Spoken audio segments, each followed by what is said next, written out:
Sejam todos bem-vindos ao canal Ciclo Curioso. Eu sou o professor Jailson Silveira e se você é novo no canal, não se esqueça de se inscrever.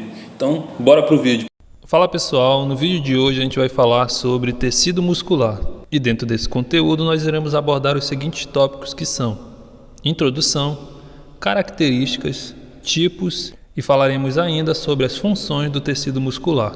Fazendo uma breve introdução, o tecido muscular ele vai estar presente em várias partes do nosso corpo, assim como nós encontraremos ele revestindo alguns órgãos dentro do nosso corpo. Falando um pouco sobre as características do tecido muscular, o tecido muscular ele vai ter como característica possuir diversas células alongadas.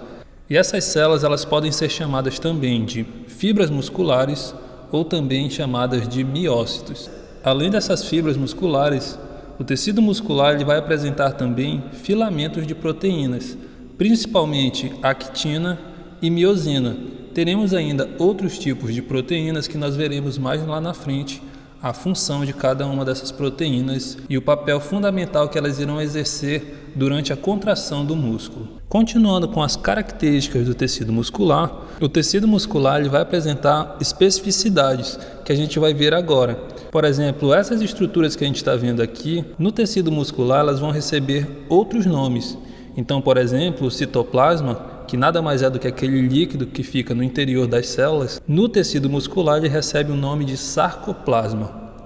Já a membrana plasmática, no tecido muscular, ela é chamada de sarcolema.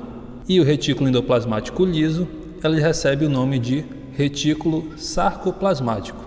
Então essa é uma das características do tecido muscular, que essas estruturas elas receberão nomes diferenciados.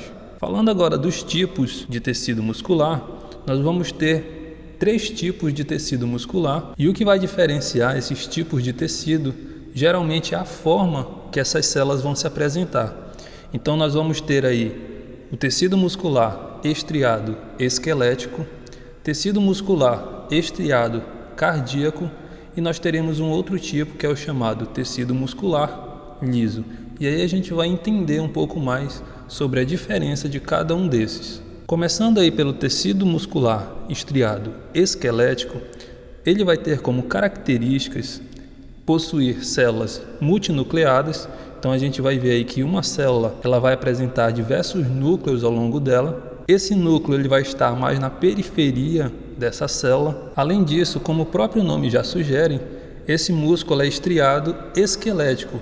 Por conta de ser esquelético, é porque ele vai estar associado com os ossos, ou seja, ele vai estar junto dos ossos. Outra característica aí que a gente pode ver é que ele vai possuir estriações no citoplasma. Então a gente pode ver ao longo dessas células pequenas ranhuras, pequenas marcações, que nada mais são do que essas estrias que são visíveis no citoplasma celular dessa célula. Além disso, o tecido muscular estriado esquelético ele vai ter como característica movimento rápido e voluntário, ou seja, sempre que eu quiser realizar um movimento, eu consigo. Por exemplo, quando eu quero mover o meu braço, eu consigo fazer isso sempre que eu tiver vontade. Ou seja, eu posso caracterizar isso como um movimento voluntário. E agora nós vamos falar da organização desse tipo de tecido. Então a gente tem aqui, primeiramente, uma camada que a gente chama de epimísio. Esse epimísio ele vai revestir ou envolver o músculo como um todo. Dentro desse músculo, a gente vai ter uma outra camada que a gente chama de perimísio. O perimísio ele vai envolver um feixe de fibras, ou seja, um conjunto daquelas células que nós vimos anteriormente. Dentro dessa camada, nós teremos então o endomísio. O endomísio é uma camada que vai revestir apenas a fibra, ou seja, apenas a célula. Então, cada célula é envolvida pelo endomísio. E dentro dessas fibras nós teremos o que a gente chama de miofibrila, que nada mais são do que a junção daquelas pequenas proteínas que nós vimos anteriormente, principalmente a actina e miosina. E essas proteínas elas estarão organizadas em sequência, formando as pequenas unidades de contração que a gente chama de sarcômeros. Esse sarcômero a gente vai ver a seguir com mais detalhes. Então, falando aí do sarcômero, a gente tem o seguinte, pessoal. Quando a gente dá um zoom nesse sarcômero, a gente vai ter mais ou menos essa estrutura aqui, ó. a gente vai ter aqui nesses sarcômeros as chamadas linhas Z. Essas linhas Z, elas vão delimitar um sarcômero do outro. Além disso, nós teremos também a zona H. A zona H ela vai dividir um sarcômero bem ao meio. Teremos ainda a banda A, formada aí por filamentos de proteínas que a gente chama de miosina, e nós teremos aí a banda I, que é formada por filamentos de actina. Só que percebam que na banda I a gente vai ter metade da actina de um sarcômero e a metade de outro sarcômero.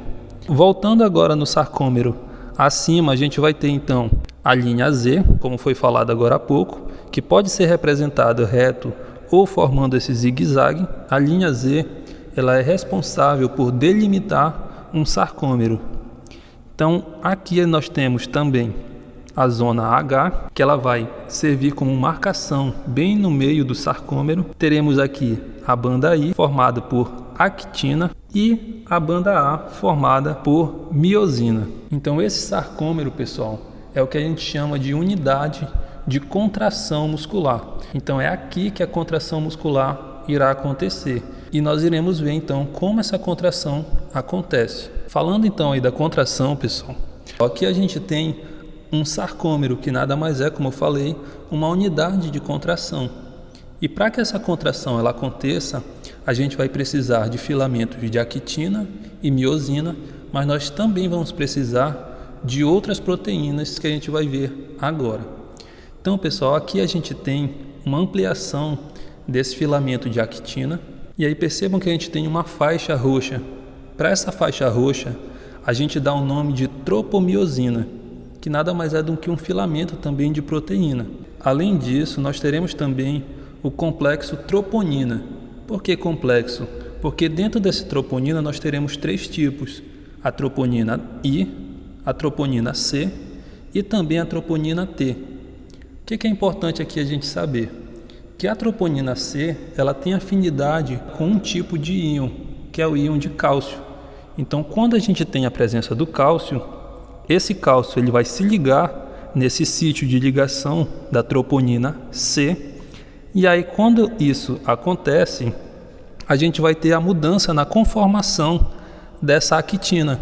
Então percebam que antes a gente tinha aquela tropomiosina ali, que é aquela pequena faixa roxa, ela impedia que a miosina conseguisse se ligar na actina e fazer a contração muscular. Então, quando a gente tem a presença do cálcio se ligando na troponina, a actina ela vai mudar a sua conformação, e é o que a gente vai ver na imagem abaixo. Então, percebam aqui, ó, que conforme o cálcio chega, ó, essa bolinha amarela, ela vai mudar a conformação da tropomiosina, e aí deixando com que a cabeça da miosina ela consiga se ligar na actina. E aí a gente vai ver então nessa imagem abaixo. Percebam que antes essas bolinhas azuis estavam para baixo, e na imagem de baixo que a gente está vendo, a gente tem já as bolinhas viradas para cima, que é justamente isso que eu falei. Quando o cálcio se junta na troponina C, ela vai mudar a conformação, fazendo com que a actina fique livre para que a miosina consiga se ligar a ela e fazer então a contração muscular. Então percebam aí que quando isso acontece, a gente muda essa conformação, a gente vai de fato conseguir contrair esse músculo. E aí a gente tem então a finalização dessa contração. Lembrando que aqui a gente está vendo apenas um sarcômero entrando em ação, mas durante o processo de contração, vários sarcômeros estão realizando esse movimento simultaneamente. Continuando aí a falar dos tipos, a gente vai falar agora sobre o tecido muscular estriado cardíaco. Esse tipo de tecido ele vai ter como característica células ramificadas, unidas por discos intercalares. A gente pode ver essas pequenas marcações na vertical delimitando cada uma dessas células. Essas estruturas são o que a gente chama de discos intercalares, que nada mais são do que junções que vão permitir com que essas células elas trabalhem de maneira ritmada, ou seja, num só ritmo, fazendo também com que elas não se separem durante a realização das suas funções. Além disso, as células desse tecido elas vão apresentar de 1 a 2 núcleos que vão estar centralizados nessa célula. Além disso, a gente tem também que o movimento desse tipo de tecido, ele é um movimento rápido, rítmico, ou seja, tem um ritmo certo para que aconteça, e ele vai acontecer de maneira involuntária. E aí, como o próprio nome sugere para esse tipo de tecido, é um tecido que vai estar presente no nosso coração. Então, como a gente viu, ele vai bater de maneira forte, num certo ritmo e também de forma involuntária, porque eu não tenho controle sobre isso. Eu não tenho como controlar, fazer com que meu coração acelere ou desacelere quando eu bem entender. Por isso eu digo então que esse é um movimento involuntário. Falando agora do último tipo de tecido muscular, eu tenho o tecido muscular liso. O tecido muscular liso, ele tem como características células que a gente chama de fusiformes. O que é isso?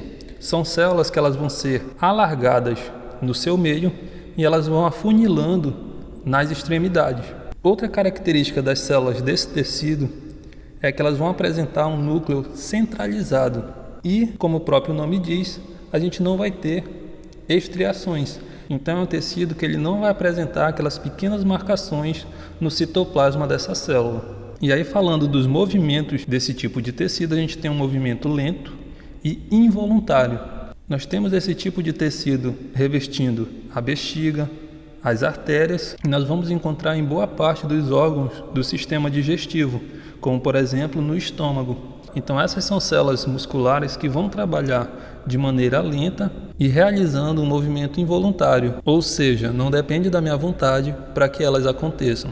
Fazendo então agora um resumo sobre as funções do tecido muscular, a gente tem o seguinte: nós temos aí que ele é responsável pela contração, movimento do corpo e também estabilização e postura corporal. Como a gente já sabe, o músculo ele tem como função principal aí a contração de diversas partes do nosso corpo, e é através disso que a gente consegue realizar os mais variados movimentos. Além disso, o músculo junto com os ossos vão auxiliar dando estabilização e postura corporal. Além dessas funções, nós teremos também como função a regulação do volume dos órgãos e a movimentação de substâncias.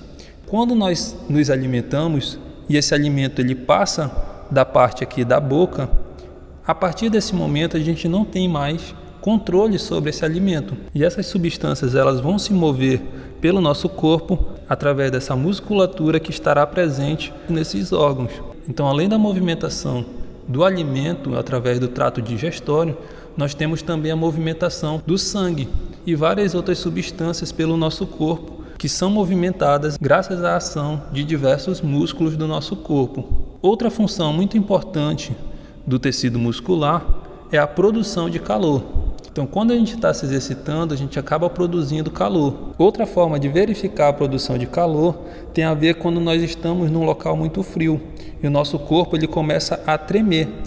Aquele tremor nada mais é do que a nossa musculatura diminuindo toda a área e fazendo com que a gente efetue movimentos para produzir esse calor, evitando assim, por exemplo, casos de hipotermia.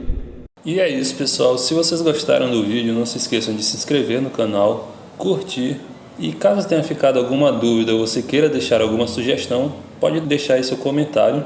E se você acha que tem aquele curioso que vai se interessar pelo assunto, não se esqueça de compartilhar e nos seguir nas redes sociais. Então é isso, pessoal. Um forte abraço e até o nosso próximo vídeo.